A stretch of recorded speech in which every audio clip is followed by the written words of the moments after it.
Good morning and welcome to another episode of The Extra Point here on ESPN 1600. As always, I'm your host, Roland Rainey, and I'm joined with my fellow colleagues, Robert Parker from New Jersey, Jeremy Coleman from Indiana, and Justice Gordon from New York.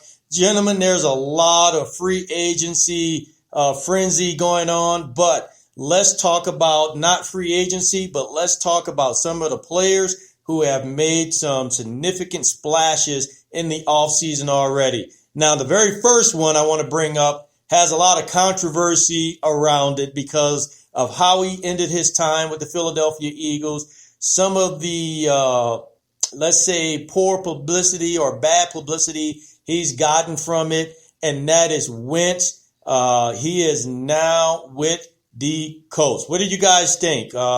Was this a good place for him to land? And did the Philadelphia Eagles actually treated him appropriately as he started explaining that he doesn't feel that that organization is right for him anymore?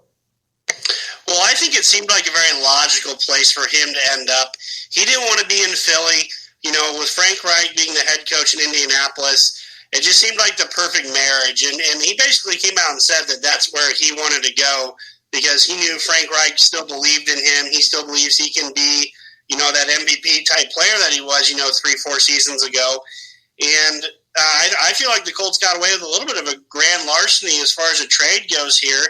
That they have a young quarterback now who could very well be the future of that franchise. They only gave up a third-round pick this year, a conditional second, which may become a first-rounder next year. But most teams in the NFL will be very happy to give up a first and a third-round pick alone to potentially pick up a franchise quarterback.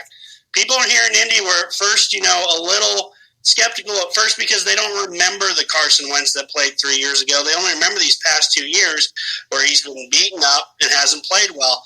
I told them patience is going to persevere here. I feel like the Colts got away with the grand larceny steal here in free agency. Well, that's the biggest thing, Jeremy, that I think a lot of hesitation and the jury is still out on Wentz because of how he's played over the last couple of seasons. Now, let's be honest, the way he ended his time there in Philly, he can point the fingers in every which direction, but he had an opportunity to be a great teammate, but instead he kind of isolated himself away from the team. And trust me, his teammates had a lot to say about it. So as I look at this, yes, from a trade perspective, from the front office perspective, this was a great pickup. But looking at the talent that he has, looking at that offensive line, looking at that backfield, some of the wide receiver weapons, is this going to be a team that can reignite what Wentz was once before? What's your guys' thoughts? Yeah, absolutely. I think the Colts have a variety of weapons around them right now to help Wentz succeed. I mean, we're talking about last year. I thought they were a quarterback away from being an AFC Championship contender, a Super Bowl contender even. Phillip Rivers, we all know he had a great career, but that arm was completely gone. It's been gone for a few years. And now that they have Carson Wentz, I think they have a real shot at, competing for that Super Bowl. Xavier Rhodes, I think he's a free agent. It'll be interesting to see if he comes back. I think he turns 33, 34, around that age. So, it's going to be interesting to see what they do to replace him on the defensive end. But that defense is top 5. Darius Leonard, Forrest Buckner. It's a great team. Talk about a fit with Frank Reich. I think it's a great spot for Carson Wentz to, rejuvenate himself and remind people who he is. In terms of the Philadelphia Eagles, this is a terrible trade. I mean, first off, the value for it, a second-round pick and a third-round pick and a conditional second-round pick. It's questionable. DeAndre Hopkins, he went for a second-round pick. Stephon Diggs went for a first-round pick. It's just the value didn't match up. I think it was an absolute steal for the Colts. And I think the Eagles are really going to regret this because Jalen Hurts, he was 1-4 in the 4 games he started, 52% completion percentage, 6 touchdowns, 6 throwing touchdowns, 4 interceptions. He's a guy. He's a guy who likes to move, get outside the pocket. But my main concern has always been with anticipation throws with him. We see what's happening with Lamar Jackson in Baltimore right now. Teams are scheming around his athletic ability, and Jalen Hurts doesn't have anywhere near that athletic ability Lamar Jackson does. And I think if he doesn't find a way to make it work from the pocket and, get teams worried about him in the pocket, it's going to be a terrible trade for the Philadelphia Eagles down the road. So, Robert, both Jeremy and Justice have hit on something that I thought is very intriguing here. And it makes me wonder, because of the value of the trade, did the Philadelphia Eagles send the message that we think this guy does not have it anymore and we're kind of willing to take pennies on the dollar on getting rid of him? What's your thoughts on that? Yeah, I definitely agree with that, Roland, and it pretty much obviously showed that, Carson Wentz wasn't going to be the guy moving forward when they drafted Jalen Hurts. And, the narrative surrounding, the Eagles drafting Jalen Hurts was that, they actually drafted him a little bit too high. So if you're going to draft a quarterback, that high, he's going to play, maybe not in the first year. You saw Patrick Mahomes, the Chiefs move up to get Patrick Mahomes. I mean, he didn't play in his first year, but at the end of the day, you knew eventually he was going to start. And that's what's going to happen with Jalen Hurts. And just like Justice and Jeremy said, I tell you what, the Colts got the better end of this deal by far. I mean, we've seen what Carson Wentz can do. Before he got hurt, he was on an MVP caliber season.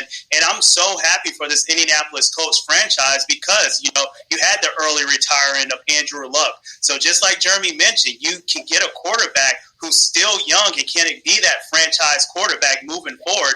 And you have Jonathan Taylor, a young stud running back that can kind of relieve the pressure off of, Carson Wentz. And I'll tell you what, Carson Wentz did play terribly last year, but that offensive line was beat up. He was devoid of weapons on the outside, and it really seems like he's coming into a perfect position with the Indianapolis Colts, especially with his old offensive coordinator, leading the charge at the head coach position. So I'm all for this if I'm an Indianapolis Colts fan, but if you're an Eagles fan, pretty much you're starting over from scratch. So I want to highlight something because I think this is important to bring up. Each one of you, to include people out there and some of the fans, you guys all used the same one word. You said when he was. And that's a lot of the folks out there. That's what they're looking at with him. They're looking at when he was, not what he can be. So I'm very curious if there's folks out there who've just given up on him, one, because of injuries, two, because of the inaccuracies, three, because his field of vision has, almost become tunnel vision at times. Has he lost something? Was after that injury, and of course, after the backup steps up, wins the Super Bowl and gets the MVP, sometimes psychologically that can affect a player. Has Wentz basically regressed? And do you truly believe the new head coach there can really invigorate him to take on the new challenges, get in the gym, get the workouts in, open that field of vision, go through his progressions down the field? Can he turn this around? Does he have it in him? Because right now, there's a lot of folks across the league that don't believe in Wentz. What's your guys' thoughts? Well, I think the big thing is his confidence regressed. I mean, he has no confidence in his offensive line down really these last 2 years with how beat up it's been. And then this past year, he had no confidence in his chemistry with receivers. Look at who he was throwing to. In an abnormal offseason, where there was no, off-season workouts, untraditional training camp, he was throwing to Jalen Reagor for maybe a month before they started, suited up for week one. I think it's hard-pressed to put a bunch of new receivers and a quarterback together and expect them to have instant chemistry, in a year where they barely got to practice. So I think his confidence is something that Frank Reich can definitely restore because he's the guy who was the offensive guy when he was in Philadelphia and when he went on to have such a great year.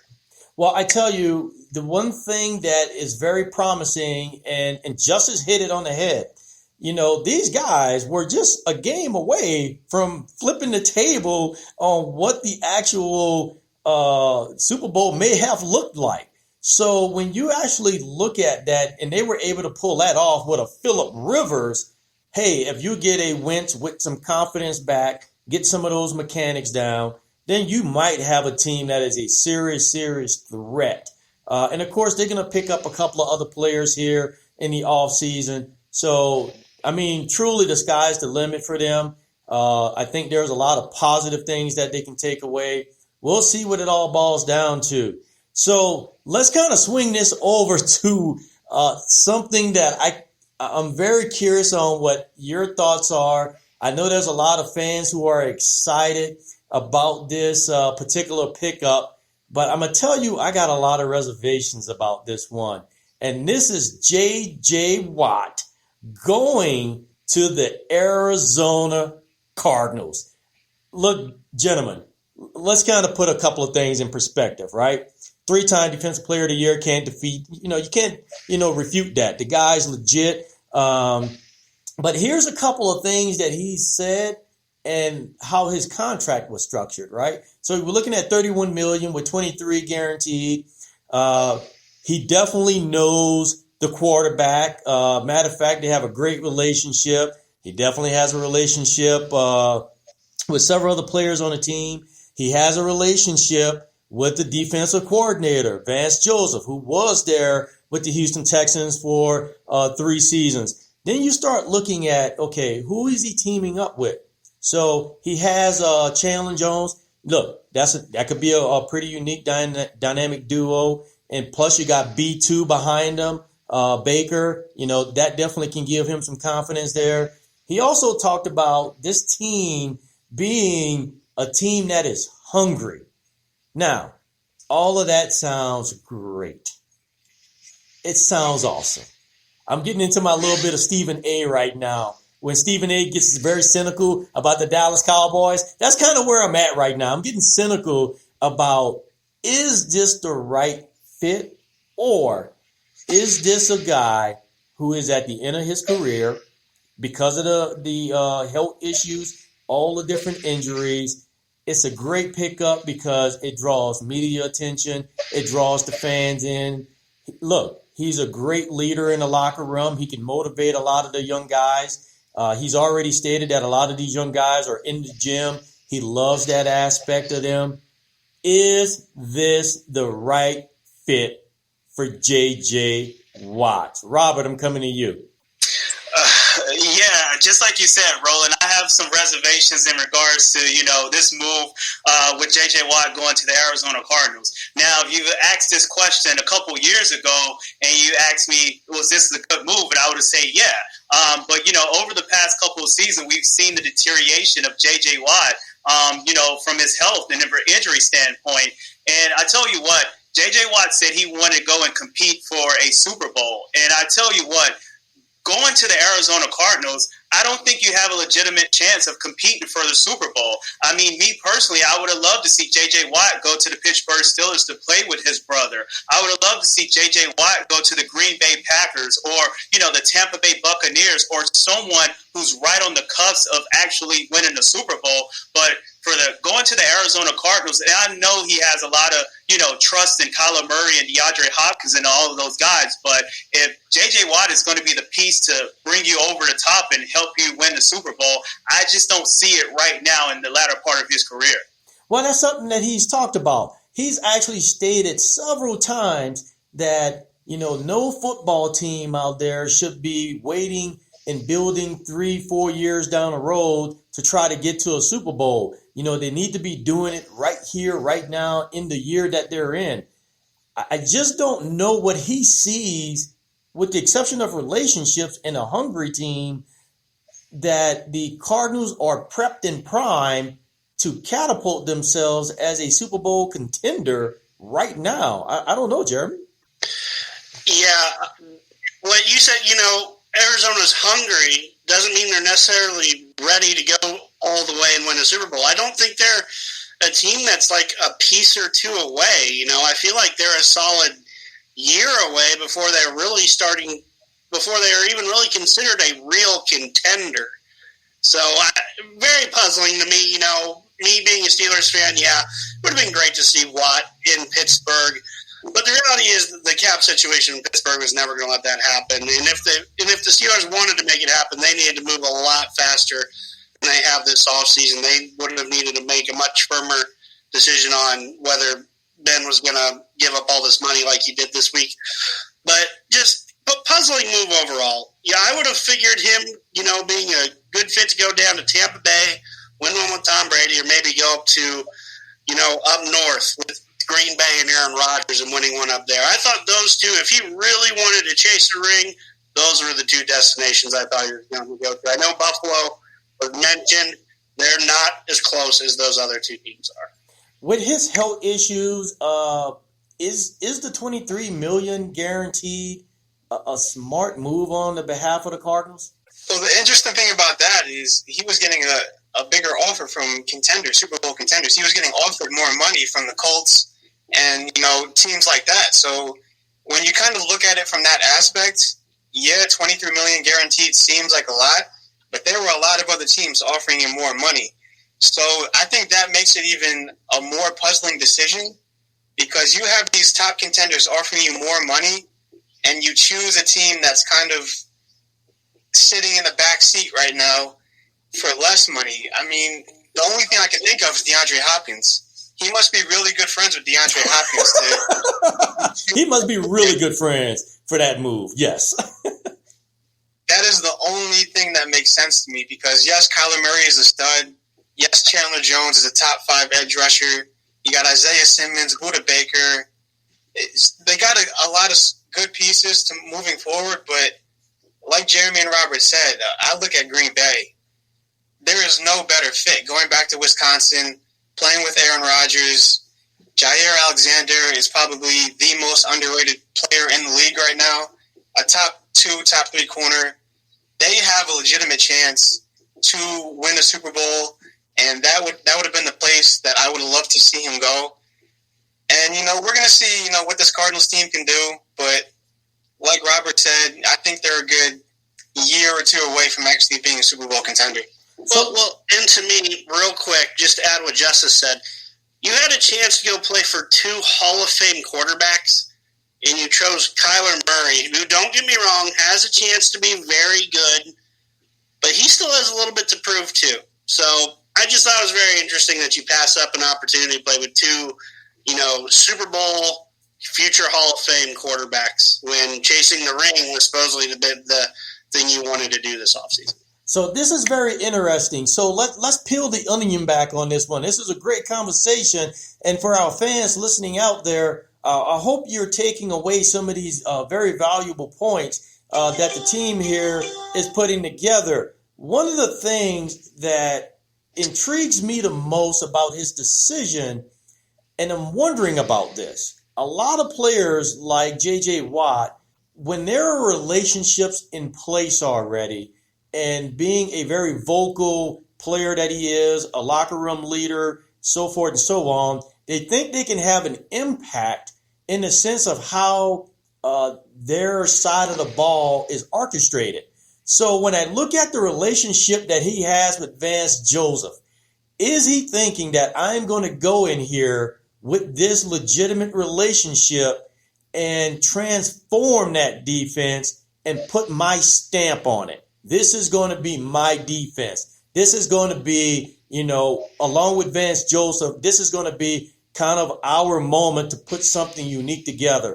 I've really wondered about that because, to your guys' point, nothing else makes sense with the exception of just relationships. Relationships is the only thing that makes sense right now.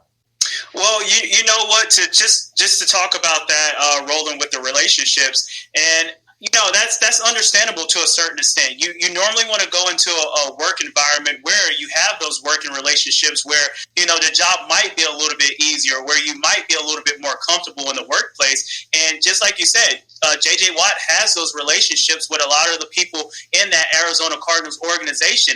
And maybe that's one thing that kind of pulled him to Arizona versus a lot of other teams. But just going back on what J.J. Watt said, if he wants to really chase that ring and compete for a Super Bowl, I think he could have did that in any other, avenue, especially with the Green Bay Packers, the Tampa Bay Buccaneers, and the Indianapolis Colts that we talked about, and even Buffalo. I know Buffalo is not on the cusp of being a Super Bowl contender, but they're not too far away, and they're a little bit more further along than the Arizona Cardinals. So I think, that working relationship with, the people within that organization and the defensive coach did have an impact on that. So what I will say, I don't want to jump the gun here, fans, but do I see the Arizona Cardinals going to the Super Bowl just because they got J.J. Watt?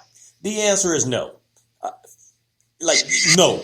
I don't even know what else I can say. The answer is just no. So, and it's not like he has 5-7 years on his wheels left. Basically, he's on his last legs. So I would not be surprised if this is not a retirement place. I would not be surprised if this is where he wants to end his career, not necessarily because he wants to end it with the Cardinals, but this is where he wants to live, his retirement days or, whatever he sees after football. And what I'm very curious about is how well is that body going to hold up? Is he going to be able to play a full season? So a whole lot to take away from this one, fans, but, this J.J. Watt signing is definitely one that has a lot of folks out there very puzzled. So you've been listening to The Extra Point here on ESPN 1600. I'm your host, Roland Rainey, joined with my colleagues Robert, Jeremy, and Justice. And I want to jump into this one, guys, because I said it over and over again. Let's go back to the Saints. And what everybody assumed was the farewell last final game of Drew Brees. Yes, the nice pretty picture of him and Brady being on the field, Brady tossing the ball to his kids, the nice pretty hug at the very end. That's all great, right? But there is something I'll never forget. The way he looked back at that empty Superdome, there was no way he was going to end his career that way. There was just no way. He left to a silent arena. That's not the way he's lived his career. That's not the way I truly believe he was ever going to end his career. He's already out there hitting the gym hard. He was out there on a sled. He's showcasing the fact I'm putting in the work to increase my muscle and my tone. What do you think, guys? Is this the right decision for Drew Brees to come back? Well, of course it is. I think he's been one of the best competitors in all of the NFL the past few years. I mean, in all honesty, he's been injured a few times the past few years. I think people thought this year with I think it was 11 or 12 cracked ribs, that might kind of be the final straw. But he just keeps coming back. I mean, there's been the retirement rumors now for the last 2 or 3 off seasons that he might be willing to call it quits. So I wasn't too surprised that he was coming back. He's a fierce competitor, and like you said, he's not going out to a quiet stadium. He's going to go out to the roars and cheers of that city. Yeah, I'm right there with you, Jeremy. I take this as being the Tom Brady effect. We've seen Tom Brady kind of pushing the envelope and kind of staying there and just saying he wants to play to 45. And just like everyone else has said about Drew Brees going out the way that he went out this past season, I just don't see him going out that way. You kind of see him going out to, just like Jeremy kind of, said earlier about, going out to the fans, going out to, another record being broken or something like that, but just not going out the way that he went this past season. But you're going to see this, pretty fairly moving forward with a lot of these quarterbacks trying to, stay and hold on to the game into their late and mid-40s. So I think this is definitely the Tom Brady effect trickling down to, all these other quarterbacks. Yeah, from a competitive aspect, I agree with all you guys. It's just not something Drew Brees is going to do. He's a competitor. He loves to play the game. And, just the way he went out against Tom Brady, how that team kind of couldn't get over the hump this year. And that's been kind of a theme these last 3 or 4 years. You talk about the Minnesota Miracle. You talk about the Los Angeles Rams, that pass interference call that was never called. It's just been a tough, few years for the Saints team and Drew Brees. And, I have no problem with him, giving it one more go. The only thing I'm concerned about is, and I'm going to call him out right now, is Michael Thomas. Look, this guy is a top 3 talent at receiver in this whole league. But the way he was shut down in that playoff game, that's completely unacceptable.